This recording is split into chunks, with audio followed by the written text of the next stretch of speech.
And the first place I would like to talk about, which you may already be familiar with depending on any of my videos that you've watched, is Hack This Site.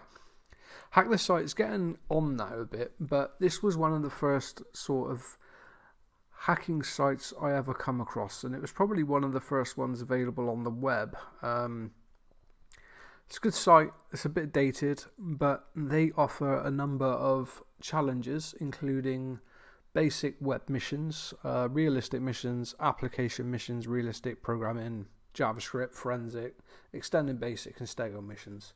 So your basic missions, they're going to be very simple things like viewing the source code of a website and finding a password. So you just inspect, and then you could do like a find, and then it will show you like where the password is. So it's very straightforward. The realistic missions, they actually emulate more sort of the applications you would have found on the internet around the time that these challenges were created. The application missions, they give you an application that you need to download and reverse engineer to get flags from. Programming missions, they give you programming challenges where you have to develop a program that does something, whether it's to calculate how many numbers there are in a string, but you get a set period of time to do it.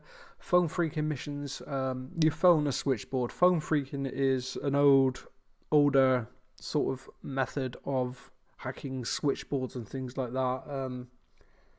There's loads of good documentaries out on there. I was just watching one of those rather than listening to me ramble on about it, but yeah, it was one of the first sort of bypasses of security using recorded telephone beeps to get free phone calls. JavaScript missions, it's exactly that. It's JavaScripts that you have to manipulate or even disable in order to pass a lab.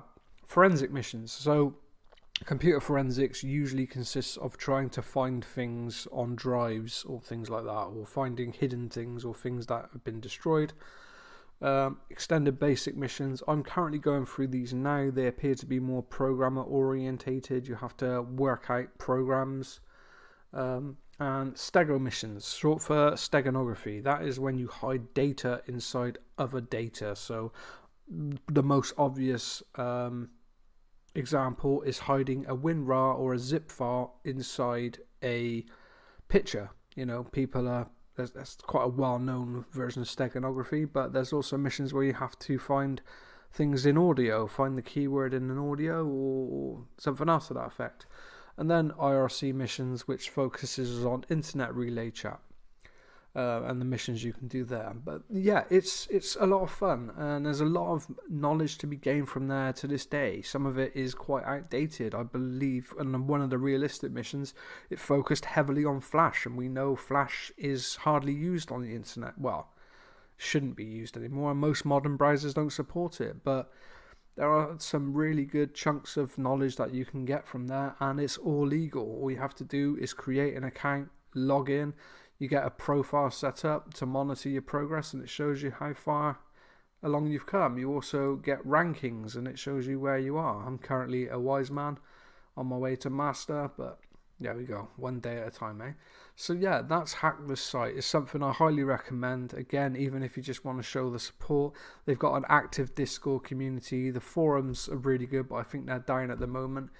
And honestly, it's the first site I ever got into hacking on, so I have fond memories of it, and it's just something that I've always wanted to complete and get the glider on the actual glider rank. I'd love to get that one day.